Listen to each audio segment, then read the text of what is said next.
Tuhan, terima kasih untuk kasih setia Tuhan dalam kehidupan kami. Terima kasih untuk semua kebaikan-kebaikan Tuhan dan bukti dari setiap penyertaan Tuhan sampai hari ini bagi kami. Tuhan, kami sungguh merindukan Engkau terus mengajar kami, membentuk kami menjadi seorang murid yang berkenan di hadapan Tuhan. Dan terus Engkau memberkati, menolong, memampukan kami sehingga dalam kehidupan kami sehari-hari betul hanya Tuhan yang dipermuliakan dan betul kami menjadi pelaku firman di dalam hidup kami. Terima kasih Tuhan. Di dalam nama Tuhan Yesus kami berdoa, kami bersyukur. Amin. Selamat malam Bapak Ibu yang kekasih. Sorry suaranya rada ngebas nih ya. Semoga nanti lancar sampai akhir. Kita akan buka firman Tuhan dari 2 Samuel 16 ayat 15 sampai 17, pasal 17 dan 14. Saya udah menuliskannya firman Tuhan di sini. Saya mau minta bapak-bapak baca satu slide, nanti ibu-ibu satu slide berikutnya gitu ya. Karena memang mesti diikuti, dibaca, kalau ambil sedikit jadi enggak match gitu. Yuk kita lihat ya. Husai dan Ahitofel menghadap Absalom. Silakan bapak-bapak dulu.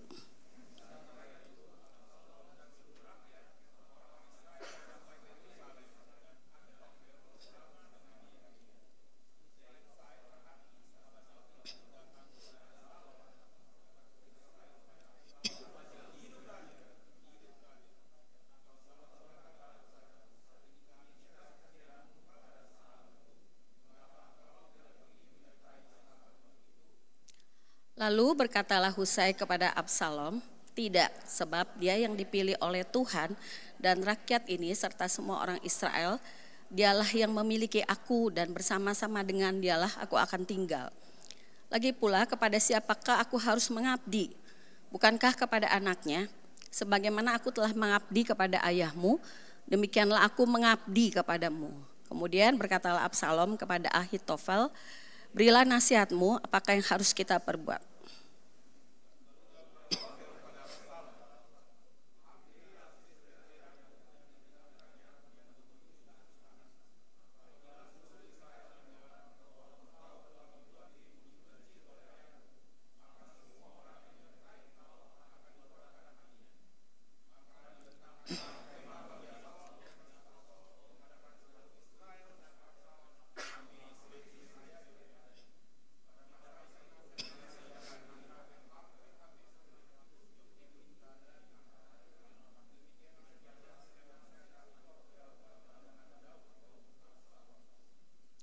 Nasihat Ahitofel digagalkan oleh nasihat Husai.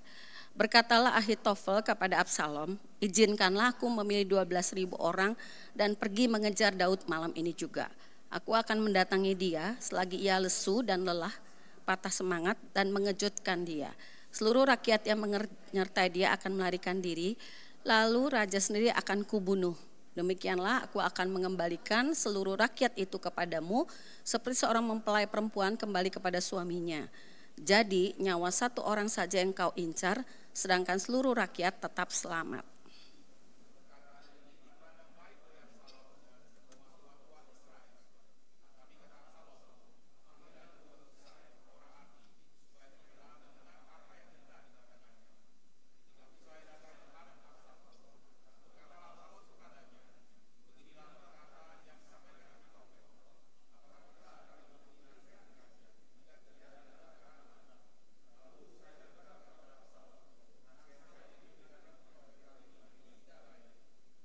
Kata Husai pula, engkau tahu bahwa ayahmu dan orang-orangnya adalah pejuang, dan mereka mengganas seperti beruang kehilangan anak di padang. Lagi pula ayahmu seorang prajurit sejati, ia tidak akan membiarkan tentaranya tidur. Tentulah ia sekarang bersembunyi di salah satu liang atau tempat. Apabila pada penyerangan pertama beberapa orang tewas, siapapun yang mendengarnya akan berkata, tentara yang mengikuti Absalom sudah menderita kekalahan.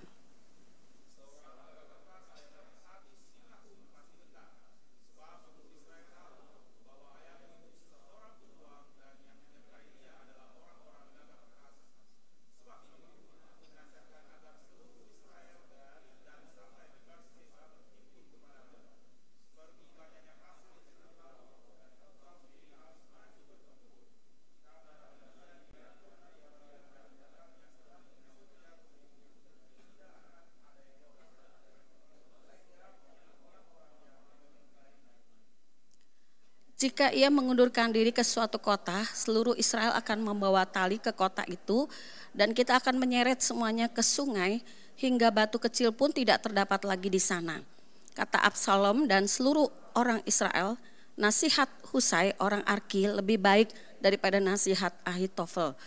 Memang Tuhan telah memutuskan untuk menggagalkan nasihat baik dari Ahitofel supaya Tuhan mendatangkan malapetaka atas Absalom.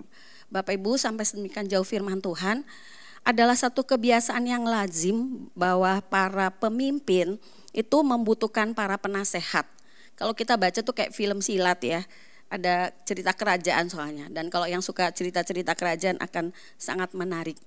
Bapak Ibu, mereka adalah orang-orang yang hebat, para penasehat itu ya, berdiri di balik pemimpin-pemimpin hebat. Nah, ada satu kisah ini di Amerika. Ya, dalam sejarah Amerika adalah satu penasehat presiden Amerika waktu zamannya F. Kennedy dan Lyndon B. Johnson itu ada seorang yang bernama itu Max George Bundy. Dia adalah seorang yang sangat hebat luar biasa dan dia orang yang dikatakan mendalangi begitu ya. Bundy sangat mendukung keterlibatan militer Amerika di Vietnam. Dia yang memulai gitu rencana ini, memberi nasihat kepada kedua presiden karena John F. Kennedy waktu ditembak kemudian Lyndon ini menggantikan. Jadi dia masih menjadi penasehat presiden. Dan dia memberikan nasihat kepada kedua presiden untuk meningkatkan keterlibatan Amerika di Vietnam. Nah, namun Bapak Ibu kita tahu perang Vietnam itu banyak menimbulkan luka begitu ya. Karena keterlibatan ini akhirnya dianggap sebagai sesuatu kegagalan besar dalam kebijakan luar negeri Amerika. Terutama karena meningkatnya korban jiwa dan meningkatnya ketidakpuasan publik Amerika waktu itu terhadap perang bahkan dunia. Nasihat Bundy ini meskipun berpengaruh tidak mampu menghasilkan hasil yang diinginkan dan justru memperburuk situasi. Bapak Ibu, perang Vietnam menjadi salah satu contoh bagaimana penasehat yang sangat berpengaruh, sangat hebat, sangat punya hikmat luar biasa, punya kemampuan yang mumpuni, sekalipun begitu mereka bisa gagal total dalam perencanaannya karena berbagai faktor politik, sosial, ekonomi dan lain-lain militer. Nah, kita bisa melihat bahwa inilah contoh rancangan manusia yang gagal bagaimanapun hebatnya manusia itu. Bisa membawa bahkan kehancuran dan Amerika sebenarnya malu sekali pada waktu perang Vietnam ini. Bapak Ibu kita kembali kepada Alkitab. Kisah kita bicara tentang seorang raja walaupun dia sebenarnya bukan raja gitu ya. Tapi mengkudeta bapaknya namanya Absalom. Bapaknya yang raja sah gitu, Absalom anaknya mengkudeta Daud kemudian dia mau mensahkan kerajaannya begitu. Nah ini prosesnya begitu ya. Pasal 15 menceritakan Absalom mengkudeta ayahnya. Kemudian itu mengakibatkan Daud harus melarikan diri. Pasal 16 Daud menyingkir dari Yerusalem pusat pemerintahannya. Kemudian di ayat 15 pasal 16 mengatakan Absalom masuk ke Yerusalem. Dan pada waktu dia masuk itu tanpa banyak kesulitan karena keadaan udah aman, Daud yang pergi keluar dari Yerusalem. Absalom kemudian mengambil alih Yerusalem, sebenarnya kapan aja dia mau udah siap tersedia karena pintu-pintu gerbang udah terbuka. Nah Bapak Ibu pada waktu Absalom kemungkinan sudah merancangkan kudeta ini, mungkin yang paling dalam pikirannya adalah bagaimana masuk dan menguasai istana begitu. Tapi ternyata kesulitan yang dia pikirkan itu enggak terjadi karena dia begitu mudah untuk masuk ke Yerusalem. Kemudian Absalom menduduki Yerusalem. Dia merasa seolah-olah dia udah berkuasa menjadi raja, tapi kan Raja Daud masih hidup seolah-olah gitu ya. Oleh sebab itu dia butuh nasihat dari penasehat-penasehatnya ini. Nah ada dua penasehatnya, yang tadi kita baca Ahitofel namanya, kemudian ada Husai.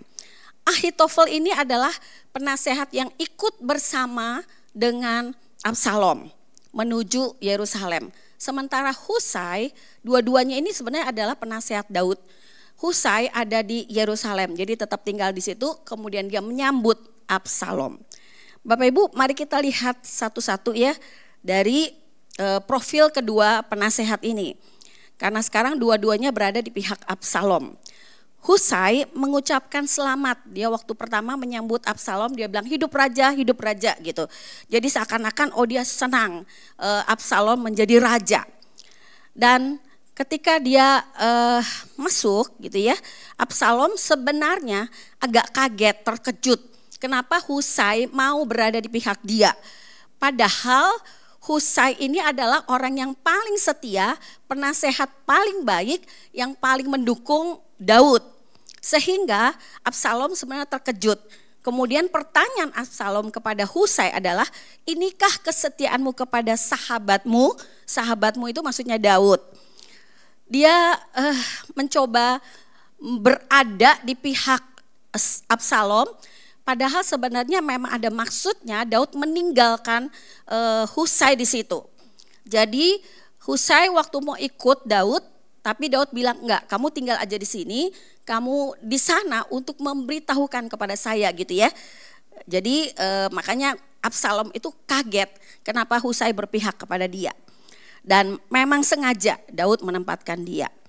Nah Bapak Ibu, jadi ketika Absalom merasa Husai berada di pihak dia rada agak GR dikit gitu ya. Percaya diri karena ternyata orang terdekat dari Daud pun sekarang berpihak kepada dia. Nah Husai meneguhkan kepercayaan Absalom bahwa dia mendukung Absalom sepenuh hati. Dia berpura-pura bilang gini, kalau kamu itu kan anak raja, siapa lagi yang saya berpihak kalau bukan dari raja dan anaknya yang sekarang akan duduk di tahta begitu ya. Jadi dia membesarkan begitu hati dari si Absalom. Nah penasehat kedua adalah Ahitofel. Sejak awal dia mendukung Absalom untuk mengkudeta Daud begitu. Nah Ahitofel ini dianggap sebagai penasehat yang sebenarnya nasihatnya sangat luar biasa. Bagi Daud dan bagi Absalom nasihatnya seperti datang dari Allah. Jadi pasti dipercaya, apa aja dikatakan pasti mereka langsung pegang begitu ya. Jadi tidak heran Absalom meminta nasihat kepada Ahitofel duluan. Nah ini yang dikatakan kepada Ahitofel pada waktu dia memberikan nasihat. Dia mengatakan gini nasihatnya Ahitofel. Hampirilah gundik-gundik ayahmu, selir-selir gitu ya. Bapak Ibu, apa tujuan dari nasihat Ahitofel ini? Pertama, sebenarnya untuk menegakkan posisi politik, ini hebat ya. Ahitofel ini sebenarnya nasihatnya bagus sekali, tapi nanti kita lihat di akhirnya. Jadi Ahitofel ini memberikan satu nasihat, kamu hampiri gundik-gundik ayahmu, nanti kamu lakukan itu di depan umum. Maksudnya apa Bapak Ibu ya? Karena ini sebenarnya sangat menjijikan begitu. Karena waktu Daud meninggalkan Yerusalem, istananya itu, dia menyuruh semua selir-selirnya tuh menunggu istana begitu. Jadi banyak beberapa orang. Sehingga Ahitofel mengatakan kamu hampiri mereka semua dan lakukan itu di depan umum. Nah ini kan mengerikan sekali ya. Tetapi sebenarnya Ahitofel punya tujuan pertama untuk menegakkan posisi politik dari Absalom.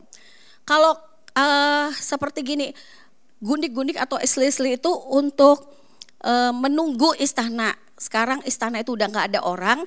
Ketika kamu mengambil alih, kamu menjadi pemimpinnya, begitu ya. Ini menjadikan dirinya penguasa istana, penguasa semua yang pernah dimiliki oleh Daud, termasuk selirnya. Nah, yang kedua, itu perbuatan itu akan menimbulkan kebencian kepada orang-orang yang melihatnya itu akan sangat membenci begitu. Sehingga mereka akan mengatakan perbuatan yang sangat mengerikan ini membuat Daud akan benci sekali kepada Absalom. Dan itu tandanya udah gak ada lagi perdamaian. Pokoknya udah putus hubungan. Sekarang akan menguatkan pengikut Absalom dengan perbuatannya yang berani mengambil alih itu. Begitu. Nah, tetapi Bapak Ibu sebagian penafsir mengatakan sebenarnya ini adalah rencana dari Ahitofel ini untuk membalas dendam. Karena ternyata perbuatan Daud terhadap Batseba itu berdampak kepada dia. Kenapa? Karena Batseba itu merupakan cucunya ternyata, gitu ya. Jadi Batseba itu adalah anak perempuan Eliam. Eliam ini adalah anak Ahitofel. Jadi ada agenda pribadi juga di situ. Jadi dia melakukan atau memberikan nasihat yang memang sangat mengerikan. Nah, Bapak Ibu, sebenarnya apa yang dilakukan Daud itu menggenapi firman Tuhan juga. Karena Nabi Nathan pernah mengatakan bahwa kamu menodai Batseba, nanti istri-istrimu sendiri akan dicemari di depan umum, dan itu udah terjadi. Nah, yang kedua nasihatnya adalah begini. Kamu kejar Daud dengan jumlah pasukan yang gak usah banyak-banyak. Yang penting kamu pokoknya cuma kejar Daud aja. Daud kan ada waktu pergi diikuti oleh banyak prajuritnya juga. Tapi kamu harus kejar dia segera, kalau bisa malam itu juga. Dan yang menjadi sasaran cuma satu, pokoknya Daud. Nah, kalau kamu udah membunuh Daud, kamu menyelamatkan pengikutnya, kamu menyelamatkan rakyat, gak ada kerugian yang besar. Dan itu gak terjadi peperangan yang lebih luar biasa. Nah, Bapak Ibu, sebenarnya nasihat ini bagus sekali dan luar biasa.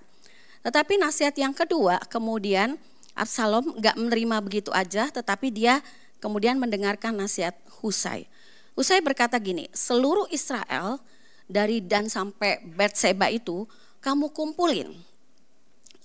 Absalom harus mengumpulkan rakyat yang mendukung dia dari mana-mana begitu. Kemudian mereka harus melakukan satu sergapan gitu untuk mengejar Daud kemanapun Daud pergi, karena kita jumlahnya banyak, pasti dia akan ketemu kita dan pasti bisa hancur begitu. Nah, kalau tadi Ahitofel tujuannya cuma Daud, nggak usah prajuritnya sampai mati untuk menyelamatkan rakyat. Kalau Husai bilang, jangan, kamu kumpulin dulu semua rakyat, kemudian kita punya pasukan yang besar, kemudian kita sergap Daud. Kemanapun dia lari, kita punya pasukan yang besar, begitu ya. Dan Absalom diajak untuk turut bertempur. Nah, Bapak Ibu, apa yang diberitahukan oleh Husai ini sebagai satu nasihat, sebenarnya Husai sedang merancang sesuatu. Jadi dia sebenarnya bukan betul-betul di pihak Absalom. Dia mencintai Daud dan sungguh-sungguh mau mendukung Daud. Nah, strategi ini untuk mengumpulkan orang demikian banyak butuh waktu. Sehingga waktu yang ada itu akan dipakai untuk dia akan sempat memberitahukan kepada Daud, dia akan memberi Daud waktu, kesempatan untuk menghimpun juga tenaga. Karena mereka kan sedang dalam pelarian begitu. Supaya mereka sempat pindah. Jadi makin menjauhlah dari Yerusalem, makin menjauhlah dari tempat di mana mungkin si Absalom bisa membunuh, begitu ya. Nah, tapi Bapak Ibu, di tengah-tengah situasi itu kita tahu Tuhan bekerja luar biasa. Absalom malah menerima nasihat Husai. Dan firman Tuhan berkata gini, tetapi jika engkau kembali ke kota dan berkata kepada Absalom, aku ini hambamu ya Raja, sejak dulu aku hambamu dan sekarang aku menjadi hambamu, dengan demikian engkau dapat membatalkan nasihat Ahitofel demi aku. Ini kata Daud, waktu dia tempatkan si Husai di situ. Tetapi inilah yang saya bilang, campur tangan Tuhan di dalam rancangan manusia. Memang Tuhan telah memutuskan untuk menggagalkan. Memang Tuhan telah memutuskan untuk menggagalkan nasihat baik dari Ahitofel, supaya Tuhan mendatangkan malapetaka atas Absalom. Bapak Ibu, Husai telah mengatur rancangan yang cakap, namun sebenarnya sumber keberhasilannya pasti dari Tuhan. Karena Tuhan telah memutuskan bahwa nasihat yang baik dari Ahitofel itu harusnya memang digagalkan. Dari kisah ini Bapak Ibu, kita bisa menarik kesimpulannya gini. Satu, rancangan Tuhan bukan rancangan manusia. Sehebat apapun, sepinter apapun, seberapa besar hikmat yang dimiliki manusia, rancangan manusia enggak sebanding begitu ya, bukan rancangan Tuhan. Dari kisah ini kita bisa lihat, saya mengutip ayatnya, Yesaya 55 ayat 8, sebab rancanganku bukanlah rancanganmu, jalanmu bukanlah jalanku, demikianlah firman Tuhan. Kalau dibilang dari awal kudeta itu udah berhasil, untuk merebut tahta, Absalom itu udah berhasil. Dia sudah sampai di istana, dia sudah menghampiri semua selir, kekuasaan ada di tangannya, semua yang di istana itu takluk di hadapannya. Apalagi rakyat juga mendukung, punya banyak pasukan. Strategi politiknya oke begitu ya. Tapi tetap bukan rancangan Tuhan yang terjadi. Yang kedua, rancangan manusia terbatas dan tidak sempurna, namun rancangan Allah itu sangat sempurna. Bapak Ibu, manusia sangat terbatas, kita gak mampu melihat ke depan, kita gak mampu, di atas kita aja kita gak bisa lihat ya. Di samping kita, kiri kanan kita nggak bisa lihat. Ini aja yang kita bisa lihat sepemandangan kita begitu. Tapi kita nggak tahu ke depan. Di sebelah kita aja kita nggak tahu, apalagi sehari, 2 hari, 3 hari, 4 hari. Seluruh Allah kita adalah alam semesta, menciptakan segala sesuatu, mengetahui segala sesuatu. Jadi manusia sangat terbatas, tidak tahu seluruh hidup dan masa depan dirinya dan sejarah yang dikendalikan oleh Allah. Absalom dari awal telah merancangkan untuk menjadi raja. Dia begitu berambisi merebut tahta Daud sampai melakukan hal-hal yang menjijikkan. Berbagai cara digunakan, strategi apa dia lakukan. Punya penasehat 2 yang hebat, apalagi gitu ya. Absalom sudah memiliki penasehat, sudah ada sebenarnya nasihat baik untuk dia. Tapi Tuhan buat itu gagal. Karena Tuhan di atas segala sesuatu. Mazmur 92 ayat 6 berkata, betapa besarnya pekerjaan-pekerjaanmu Tuhan. Dan alangkah dalamnya rancangan-rancanganmu. Kita gak bisa selami apa yang Tuhan mau di dalam kehidupan kita. Ketiga, rancangan manusia untuk kepentingan dirinya sendiri, rancangan Tuhan untuk kemuliaannya. Bapak Ibu, Allah tidak pernah merancangkan Absalom jadi raja. Yang Tuhan sudah katakan dari awal adalah Daud gitu ya. Nah, dan nanti selanjutnya Salomo, bukan Absalom. Absalom begitu tidak sabar, begitu berambisi, punya hati yang curang, melakukan kudeta, kemudian memalukan ayahnya sendiri. Tetapi nanti kita lihat kisahnya Bapak Ibu, pada waktu Absalom mati, itu Daud tetap nangis sekali. Menangisnya sampai mungkin hatinya patah gitu ya, karena dia mencintai anaknya, sekalipun anaknya berbuat jahat. Bapak Ibu, kita lihat ayah dan anak punya kasih yang sangat luar biasa dari hati Daud. Dia tetap menangis untuk Absalom yang sudah mengecewakan dia, yang sudah menyakiti hatinya, tetapi dia tetap bersedih untuk Absalom. Kalau kita lihat, Absalom tidak pernah dirancangkan untuk jadi raja. Ahitofel tetap memasukkan agenda pribadinya, kita lihat. Sekalipun nasihatnya baik, karena cuma Daud korbannya, yang lain nanti masyarakat itu selamat gitu. Jadi gak usah banyak-banyak, pokoknya kejar aja Daud, matiin dia aja. Yang lain gak usah ada peperangan besar, rakyat-rakyat selamat gitu ya.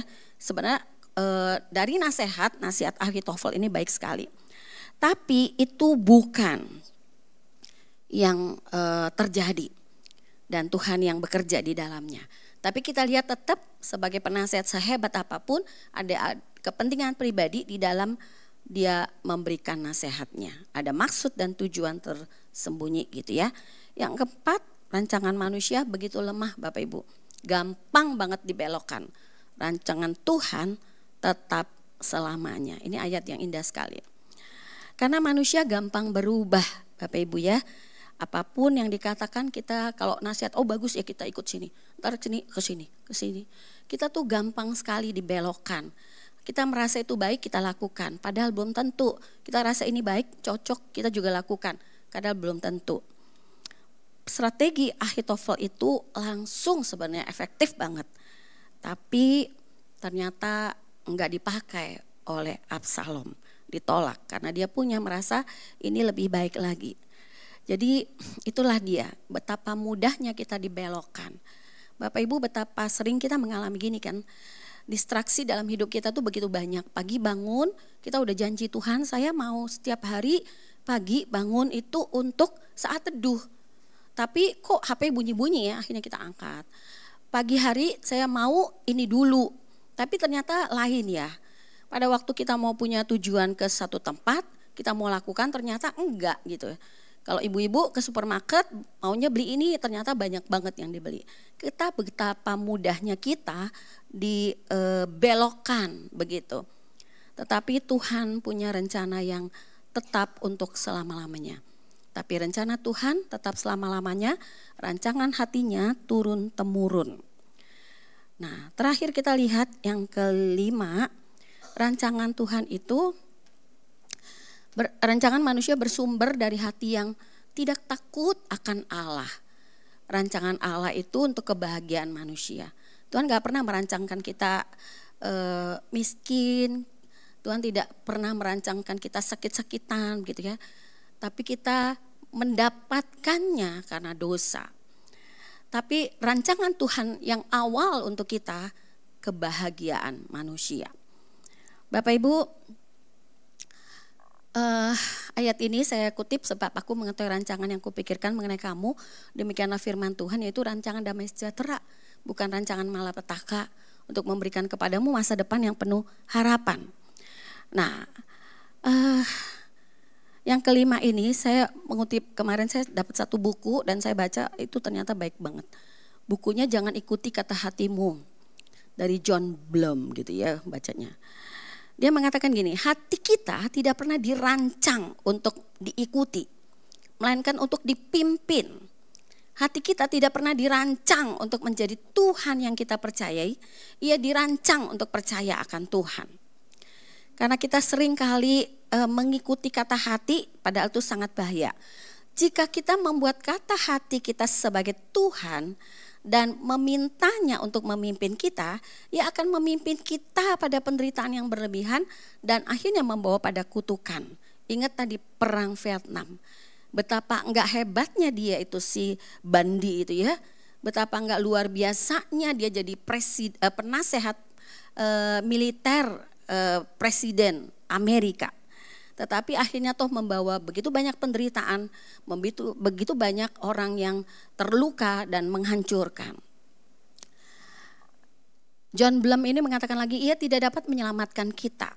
Karena apa yang salah dengan kata hati kita adalah inti dari permasalahan kita. Tetapi jika hati kita percaya akan Tuhan, seperti sebagaimana hati kita telah dirancang, maka Tuhan akan menyelamatkan kita.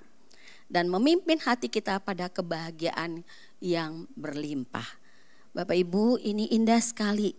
Makanya kemudian saya mengutip waktu saya baca, luar biasa. Hati kita seringkali kita andalkan, begitu ya. Seringkali kita ikuti. Tapi hati-hati, karena hati kita bukan untuk diikuti. Tuhan yang harus memimpin hati kita. Dan dari hati itu sumber segala sesuatu, pikiran, perasaan semuanya ada di situ yang akan muncul, yang akan kita ikuti, dan itu yang bahaya. Penutupnya saya mau mengakhiri dengan ini Bapak Ibu.